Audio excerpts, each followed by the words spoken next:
ದಾವಣಗೆರೆ ಜಿಲ್ಲೆ ಜಗಳೂರು ತಾಲೂಕು. ನಾವು ಬಿದಿರ್ಕೆರೆ ಅಂತ ಗ್ರಾಮದವರು. ಇದನ್ನು ನಾವು ಫಸ್ಟ್ 5 ವರ್ಷ ಮುಂಚೆ ದಾಳಂಬ್ರೆ ಹಾಕಿದ್ವಿ. ಆ ದಾಳಂಬ್ರೆ ಹಾಕಿರೋದನ್ನ ಯೂಸ್ ಮಾಡ್ತಿದ್ವಿ. HDP ಪಂಪ್ನಾಗೆ ನೀರು ತುಂಬಿಸ್ಕೊಂಡು ಯೂಸ್ ಮಾಡ್ತಿದ್ವಿ. ಅದು ಕ್ಲೀನಾಗಿ ಸ್ಪ್ರೇ ಆಗ್ತಿದ್ದಿಲ್ಲ. ಅಂದರೆ ಒಂದು ಕಡೆ ಹಿಡಿಯೋದು, ಒಂದು ಕಡೆ ಒಬ್ಬೊಬ್ಬರು ಒಂದೊಂದು ಕಡೆ ಸ್ಪ್ರೇ ಮಾಡೋರು. ಹಂಗಾಗಿ ಮತ್ತೆ ವಿಲ್ಟು ಅದು ಬಂದು ಸ್ವಲ್ಪ ಕ್ಯಾನ್ಸಲ್ ಗಿಡ ತೆಗೆದುಬಿಟ್ವಿ. ಗಿಡ ತೆಗೆದ ಮೇಲೆ ಮತ್ತೆ ಹೊಸ್ದಾಗೆ ದಾಳಂಬೆ ಹಾಕಿದ್ವಿ.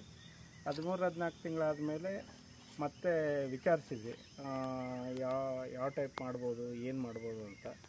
ಆವಾಗ ಇದನ್ನು ಬೂಮರ್ ಬಂದಿದೆ ಅಂತ ಹೇಳಿದರು. ಬೂಮರ್ ಬಂದಿದೆ ಅಂತ ಹೇಳಿದ ಮೇಲೆ ಫಸ್ಟು ಎಂಕ್ವೈರಿ ಮಾಡಿದ್ವಿ. ಫೇಸ್ಬುಕ್ನಾಗೆ, ಆಮೇಲೆ ಯೂಟ್ಯೂಬ್ನಾಗೆ ಎಲ್ಲ ಎಂಕ್ವೈರಿ ಮಾಡಿದ್ವಿ. ಭಾಳ ಕಂಪ್ನಿಗಳು ಎಂಕ್ವೈರಿ ಕೇಳಿದರು. ಬಟ್ ಏನಪ್ಪ ಅಂದರೆ ರೇಟ್ ಭಾಳ ಹೇಳ್ತಾಯಿದ್ರು.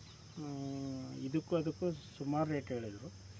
ಇದನ್ನು ಟ್ರಯಲ್ ನೋಡೋಣ ಅಂತೇಳಿ ಒಂದು ಕಡೆ ಹೋಗಿ ಡೆಮೋ ನೋಡ್ಕೊಂಬಂದೆ. ಭಾಳ ಚೆನ್ನಾಗಿತ್ತು, ಭಾಳ ಇದಾಯಿತು. ನಾವೀಗ ಹೊಸ್ದಾಗಿ ತೊಗೊಂಡಿದ್ದೀವಿ, ಇಲ್ಲ ಅಂತ ಹೇಳ್ತಿಲ್ಲ. 300 ಲೀಟ್ರದ್ದು ಇದು ಡಯಾ ಪಂಪ್. ಡಯಾ ಪಂಪು ಇದು ನಾಜಲ್ 12 ನಾಜಲ್ ಇದೆ.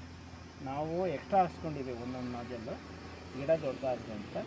ಇದು ಮತ್ತು ಫ್ಯಾನು, ಇದು 300 ಲೀಟ್ರ್ ಟ್ಯಾಂಕ್. ಹೆಂಗೆ ಸ್ಪ್ರೇ ಆಗ್ತದೆ ಅಂದರೆ ಇಡೀ ಹೊಲಕ್ಕೆ ಫುಲ್ಲು ಫಾಗ್ ಟೈಪ್ ಬೀಳುತ್ತೆ. ಅಂದರೆ ಈಗ ನೀರು ಹರಿದೋಗಂಗೆ ಬೀಳಲ್ಲ, ಮಂಜು ಬೀಳುತ್ತಲ್ಲ ಆ ಟೈಪ್ ಬೀಳುತ್ತೆ. ಭಾಳ ಚೆನ್ನಾಗಿದೆ ಸ್ಪ್ರೇ ಅದು. ನೋಡಿ, ನಿಮಗೆ ಅನುಕೂಲ ಆದರೆ ಇವ್ರದ್ದು ಫೇಸ್ಬುಕ್ನಾಗ ಸರ್ಚ್ ಮಾಡಿ, ಒಳ್ಳೊಳ್ಳೆ ರಿಸಲ್ಟ್ ಬರುತ್ತೆ. ಅಲ್ಲ, ಡೆಮೋ ಇರ್ತವೆ. ಯೂಟ್ಯೂಬ್ನಾಗೂ ನೋಡಿರಿ.